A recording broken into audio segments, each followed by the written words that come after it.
Indian ലിറ്ററേച്ചറിൽ next ഒരു essay ആണ് നമ്മൾ നോക്കാൻ പോകുന്നത്. ശശി തരൂരിൻ്റെ എസ്സേ ആണ്.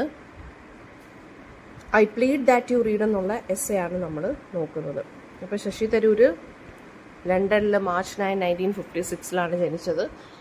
ആൻഡ് അദ്ദേഹത്തിൻ്റെ മറ്റ് ഇമ്പോർട്ടൻ്റ് ആയിട്ടുള്ള വർക്ക്സ് ഏതൊക്കെയാണെന്ന് ചോദിച്ചാൽ ഗ്രേറ്റ് ഇന്ത്യൻ നോവലുണ്ട്, പിന്നെ India from midnight to millennium. Writing സ്റ്റൈലിനെ കുറിച്ച് പറയുകയാണെന്നുണ്ടെങ്കിൽ വളരെ റിച്ച് ആയിട്ടുള്ള വൊക്കാബുലറി ആൻഡ് എലഗൻ ലാംഗ്വേജ് ആണ് അദ്ദേഹം യൂസ് ചെയ്യുന്നത്. നിങ്ങൾ അദ്ദേഹത്തിൻ്റെ വീഡിയോസോ അല്ലെങ്കിൽ വീഡിയോസൊക്കെ എടുത്ത് നോക്കുകയാണെന്നുണ്ടെങ്കിൽ വി ക്യാൻ സീ ദാറ്റ് അദ്ദേഹം ഭയങ്കര റിച്ച് വൊക്കാബുലറി ആയിട്ടുള്ള റിച്ച് വൊക്കാബ് വേർഡ്സ് ആണ് യൂസ് ചെയ്യുന്നത് അദ്ദേഹത്തിൻ്റെ സ്പീക്കിങ്ങിൽ. അപ്പം history, literature, politics and current അഫയേഴ്സിനെ കുറിച്ച് വളരെയധികം അറിവുള്ള ഒരു മനുഷ്യനാണ്. ആൻഡ് ഓൾസോ പേഴ്സണൽ എക്സ്പീരിയൻസ് വെച്ചിട്ടാണ് അദ്ദേഹം ഒരുപാട് പേഴ്സണൽ എക്സ്പീരിയൻസ് വെച്ചിട്ടാണ് അദ്ദേഹം ബ്ലെൻഡ് ചെയ്തിട്ടാണ് അദ്ദേഹത്തിൻ്റെ വർക്ക്സും ഒക്കെ എഴുതിയിട്ടുള്ളത്, അല്ലെങ്കിൽ സ്പീച്ചിലൊക്കെ പറയുന്നത്. അപ്പോൾ നമ്മുടെ ഈ ഒരു ആർട്ടിക്കിൾ എന്ന് പറയുന്നത്, അല്ലെങ്കിൽ ഈ ഒരു എസ്സേ ഇതൊരു ആർട്ടിക്കിളായിട്ട് പബ്ലിഷ് ചെയ്തതാണ് കേട്ടോ.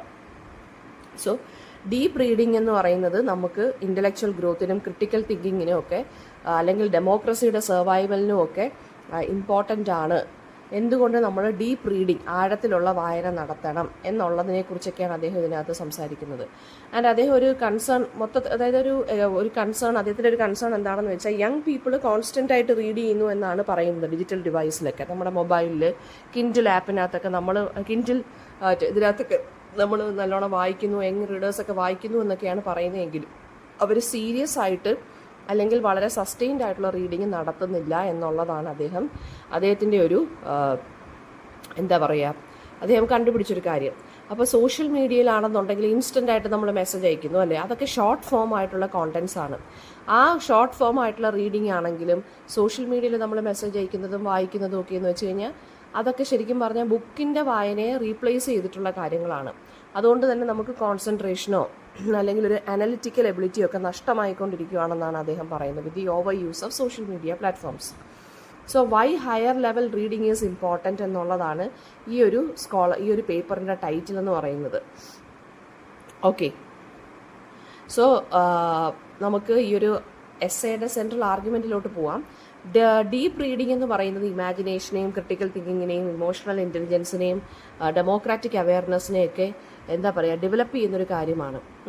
പക്ഷേ ഡിജിറ്റൽ റീഡിംഗ് എന്ന് പറയുന്നത് വളരെ സൂപ്പർഫിഷ്യലാണ്, ഒരു കൈൻഡ് ഓഫ് ഫേക്ക് റീഡിംഗ് ആണ് നമ്മൾ നടത്തുന്നത്. അപ്പോൾ ഈ ഡിജിറ്റൽ റീഡിംഗ് എന്ന് പറയുന്നത് നമ്മുടെ എസെൻഷ്യൽ ആയിട്ടുള്ള, നമുക്ക് അത്യാവശ്യത്തിന് ഹ്യൂമൻ ബീയിങ്സിന് വേണ്ടുന്ന കുറച്ച് ക്വാളിറ്റീസിനെ വീക്കൻ ചെയ്യുന്ന കാര്യമാണ് ഡിജിറ്റൽ റീഡിംഗ് എന്ന് പറയുന്നത്. സോ തരൂർ ഒരു കോമൺ ആർഗ്യുമെൻ്റ് വെച്ചിട്ടാണ് തുടങ്ങുന്നത്. അതായത് ആളുകൾ കംപ്ലയിൻറ്റ് ചെയ്യുന്നുണ്ട്, റീഡിംഗ് ഹാബിറ്റ്സ് ഡിക്ലൈൻഡ് ആയിക്കൊണ്ടിരിക്കുകയാണ്. ചിലർ റെസ്പോണ്ട് ചെയ്യുന്നു, പക്ഷേ യങ് പീപ്പിൾ കോൺസ്റ്റൻ്റ്ലി അവരുടെ ഡിജിറ്റൽ ഡിവൈസിൽ വായിച്ചുകൊണ്ടിരിക്കുകയാണെന്ന്, മൊബൈൽ ഫോണിലൊക്കെ വായിക്കുന്നുവെന്ന്. അപ്പോൾ ഓതറിൻ്റെ, അതായത് നമ്മുടെ ശശി തരൂർ എഗ്രി ചെയ്യുന്നതെന്ന് വെച്ചാൽ യങ് പീപ്പിൾ വായിക്കുന്നുണ്ട്, പക്ഷേ അവരെന്താണ് വായിക്കുന്നത്, what they read mostly is text മെസ്സേജും വാട്സപ്പ് ചാറ്റും. അതൊക്കെയാണ് ആര് വായിക്കുന്നതെന്നാണ് പറയുന്നത്, യങ് പീപ്പിൾ വായിക്കുന്നത്. അങ്ങനെ ഒട്ടും വായിക്കുന്നില്ല എന്നല്ല, പക്ഷെ അവർ വായിക്കുന്നത് സോഷ്യൽ മീഡിയ പോസ്റ്റ്, ഷോർട്ടായിട്ടുള്ള ഓൺലൈൻ കോണ്ടന്റ് ഒക്കെയാണ് അല്ലേ. അപ്പോൾ ഈ ടൈപ്പ് ഓഫ് റീഡിംഗ് എന്ന് പറയുന്ന റീഡിംഗ് ബുക്സിൽ നിന്ന് വളരെ ഡിഫറെൻ്റ് ആണ്. ഡിജിറ്റൽ റീഡിംഗ് എന്ന് പറയുമ്പോൾ വളരെ ഫാസ്റ്റായിട്ട് നമ്മൾ ചെയ്യുന്നൊരു കാര്യമാണ്, കെയർലെസ് ആയിട്ട് ചെയ്യുന്ന കാര്യമാണ്. അതൊരിക്കലും ഒരു തോട്ട്ഫുൾ ആയിട്ടുള്ളൊരു പ്രോസസ്സ് അല്ല, സൂപ്പർഫിഷ്യലായിട്ട് നമ്മൾ ചെയ്യുന്ന കാര്യമാണ്. സോ തരൂർ ക്വാണ്ടിറ്റിയും ക്വാളിറ്റി ഓഫ് റീഡിങ്ങും തമ്മിലും ഡിസ്റ്റിങ്ക്യൂഷ് ചെയ്യുന്നുണ്ട്. എന്താണ് ക്വാണ്ടിറ്റി ഓഫ് റീഡിങ്ങും ക്വാളിറ്റി ഓഫ് റീഡിങ്ങും?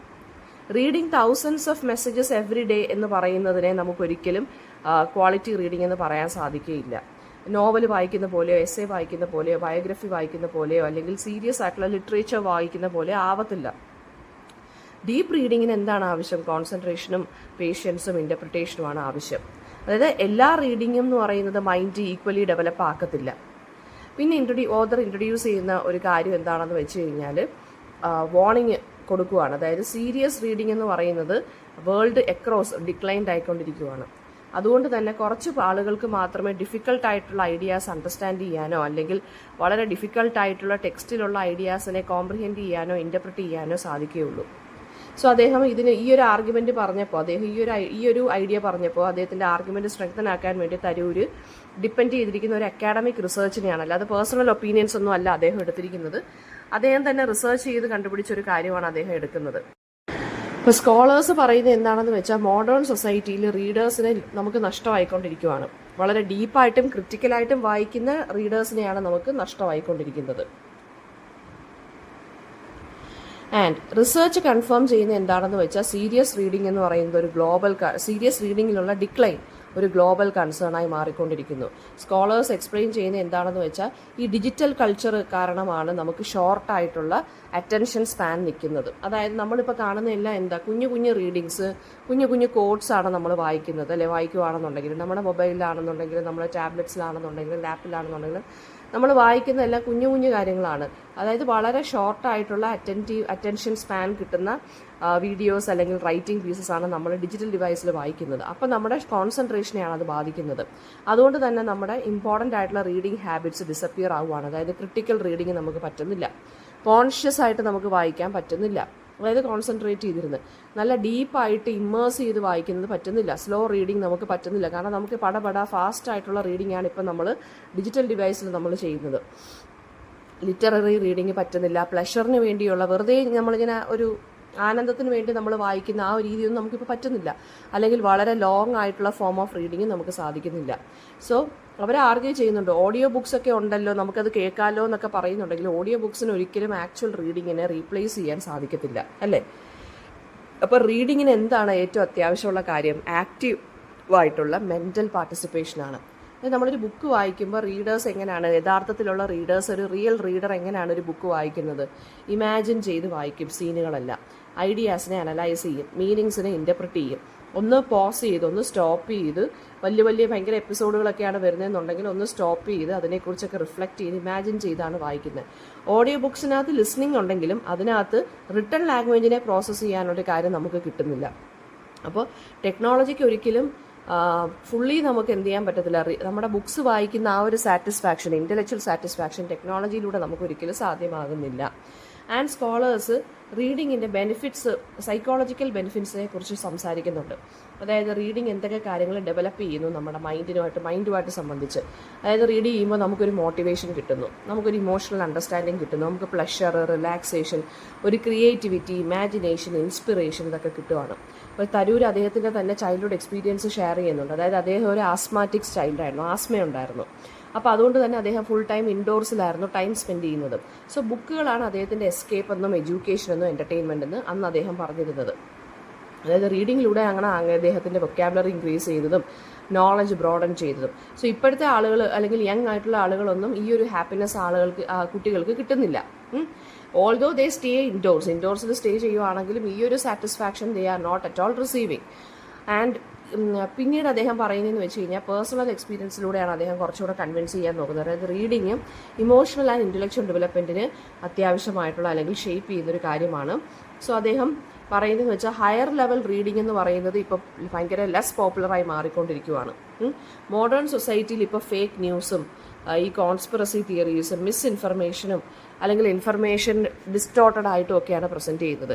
സോ ഈ ഒരു ഫോൾസ് ഹുഡിൽ നിന്ന് ട്രൂത്തിനെ നമുക്ക് ഐഡൻറ്റിഫൈ ചെയ്യണം എന്നുണ്ടെങ്കിൽ നമുക്ക് ക്രിറ്റിക്കലായിട്ടുള്ള റീഡിംഗ് സ്കില്ല് വേണം. അപ്പോൾ ഈ ബുക്കുകളൊക്കെ റെയറായിട്ട് വായിക്കുന്ന ആളുകളാണ് ഈ മിസ്ലീഡിംഗ് ആയിട്ടുള്ള വാട്സാപ്പ് ഫോർവേഡുകളും മിസ്ഇൻഫർമേഷനും പെട്ടെന്ന് വിശ്വസിക്കുന്നതെന്നാണ് ആര് പറയുന്നത്? ശശി തരൂർ പറയുന്നത്. അതുപോലെ തന്നെ അനലിറ്റിക്കൽ തിങ്കിങ്ങിനെയും ക്രിട്ടിക്കൽ തിങ്കിങ്ങിനെയൊക്കെ റീഡിങ് ഡെവലപ്പ് ചെയ്യുന്നു. അല്ലെങ്കിലാണ് ആളുകൾ ഈ മാനിപ്പുലേഷൻ്റെ വിക്ടിംസ് ആയിട്ട് മാറുന്നത്. പിന്നെ റീഡിങ് ഡെമോക്രസിയെ പ്രൊട്ടക്റ്റ് ചെയ്യുന്നു. കാരണം സിറ്റിസൺസിനെ അത് ഇൻഡിപെൻഡൻ്റ് ആയിട്ട് തിങ്ക് ചെയ്യാനും പ്രേരിപ്പിക്കുന്നുണ്ട്. ഇപ്പോൾ സ്കോളേഴ്സ് കൺക്ലൂഡ് ചെയ്യുന്നതെന്ന് വെച്ചാൽ റീഡിംഗ് എന്ന് പറയുന്നത് എന്താണ്? മോഡേൺ സൊസൈറ്റിയുടെ ഫൗണ്ടേഷനാണ്. അതായത് നമ്മളിപ്പം സൊസൈറ്റിയിലുള്ള നമ്മുടെ economic life, political life, cultural life, social life, ഇതിലൊക്കെ നമുക്ക് ആക്റ്റീവായിട്ട് പാർട്ടിസിപ്പേറ്റ് ചെയ്യണം എന്നുണ്ടെങ്കിൽ പോലും നമുക്ക് റീഡിംഗ് ഹാബിറ്റ് ഉണ്ടായിരിക്കണം. നമ്മുടെ പേഴ്സണൽ ഫ്രീഡം ഇംപ്രൂവ് ചെയ്യാനും എംപവർമെൻറ്റിന് വേണ്ടിയും സോഷ്യൽ പാർട്ടിസിപ്പേഷന് വേണ്ടിയും നമുക്ക് എന്ത് വേണം? റീഡിങ് വേണം. അതുപോലെ തന്നെ ഹെൽത്തി ഡെമോക്രസിക്കും ഇൻഫോംഡ് ആയിട്ടുള്ള വളരെയധികം ഇൻഫർമേഷൻ കിട്ടുന്ന റീഡേഴ്സിനെ അത്യാവശ്യമാണ്. ഒരു ഹെൽത്തി ആയിട്ട് വർക്ക് ചെയ്യുന്ന ഡെമോക്രാറ്റിക് കൺട്രിക്കും ആവശ്യം. കാരണം ഡെമോക്രസി എന്ന് പറയുമ്പോൾ എന്താ? സിറ്റിസൺസ് എഡ്യൂക്കേറ്റഡ് ആയിരിക്കണം. എന്നാൽ മാത്രമേ അവർക്ക് അവരുടെ റെപ്രസെൻറ്റേറ്റീവ്സിനെ തിരഞ്ഞെടുക്കുന്നതിന് മുന്നേ ഒന്ന് ആലോചിച്ചിട്ട് തിരഞ്ഞെടുക്കാനുള്ള കഴിവ് കിട്ടുകയുള്ളൂ. ഓക്കെ, അപ്പോൾ നല്ല ഇൻഫോംഡ് ആയിട്ടുള്ള റീഡേഴ്സിന് മാത്രമേ ഉള്ളൂ നമുക്കൊരു ഇൻഡിപെൻഡൻ്റ് ആയിട്ടുള്ള, അതായത് ഡെമോക്രസിയെ പോലും മുന്നോട്ട് കൊണ്ടുപോകാൻ സാധിക്കുകയുള്ളൂ. സോ പേഴ്സണൽ ഗ്രോത്തിനും ഡെമോക്രാറ്റിക് സൊസൈറ്റിക്കും റെസ്പോൺസിബിൾ സിറ്റിസൺസ് ആയിട്ട് മാറാനും റീഡിങ്ങിന് പറ്റുകയുള്ളൂ. റീഡിങ്ങിലൂടെ സാധിക്കുകയുള്ളൂ. അപ്പോൾ ഗവൺമെൻറ് ആക്ഷൻ വേണം എന്നുണ്ടെങ്കിലും എന്ത് ചെയ്യണം, നമുക്ക് നല്ല രീതിയിൽ അറിവ് വേണം. ഗവൺമെൻറ് ഒരു പോളിസി എടുക്കുമ്പോൾ whether it works or not എന്നുള്ളത് നമുക്ക് തിരിച്ചറിയണം എന്നുണ്ടെങ്കിൽ we should be a critical thinker ആയിരിക്കണം. അത് എവിടെ നിന്നേ കിട്ടത്തുള്ളൂ, റീഡിങ്ങിൽ നിന്നേ കിട്ടത്തുള്ളൂ. സോ അദ്ദേഹം പറയുന്നുണ്ട് പോളിസി മേക്കേഴ്സിൻ്റെ അടുത്ത് ഗവൺമെൻറ്, അതായത് റീഡിങ് ഹാബിറ്റ്സ് എൻകറേജ് ചെയ്യാൻ പറയുക, എഡ്യൂക്കേഷൻ റീഡിങ് എഡ്യൂക്കേഷൻ ഇമ്പ്രൂവ് ചെയ്യാൻ പറയുക. അതപ്പോൾ war is what happens when language fails, അതായത് ഭാഷ ഫെയിൽ ആവുന്നിടത്ത് യുദ്ധമാണ് നടക്കുന്നത് എന്നുള്ളതാണ് ഇദ്ദേഹം സംസാരിക്കുന്നത്. ആ ഒരു ഫേമസ് കൊട്ടേഷനിലൂടെ അദ്ദേഹം പറയുവാണ്. ഈ കൊട്ടേഷൻ സജസ്റ്റ് ചെയ്യുന്നതെന്ന് വെച്ചാൽ കമ്മ്യൂണിക്കേഷൻ കോൺഫ്ലിക്റ്റിനെ പ്രിവെൻറ്റ് ചെയ്യും, റീഡിങ് ലാംഗ്വേജിനെ ഇമ്പ്രൂവ് ചെയ്യുന്നു, അണ്ടർസ്റ്റാൻഡിങ്ങിനെ ഇമ്പ്രൂവ് ചെയ്യുന്നു, എമ്പത്തിയെ ഇമ്പ്രൂവ് ചെയ്യുന്നു. അപ്പം ബെറ്റർ റീഡേഴ്സിന് മാത്രമേ ബെറ്റർ കമ്മ്യൂണിക്കേറ്റേഴ്സ് ആയിട്ട് മാറാൻ സാധിക്കുകയുള്ളൂ. അതുകൊണ്ട് തന്നെ ഗവൺമെൻറ് റീഡിങ് കൾച്ചറിനെ ആക്റ്റീവായിട്ട് പ്രൊമോട്ട് ചെയ്യണം. ഓക്കെ,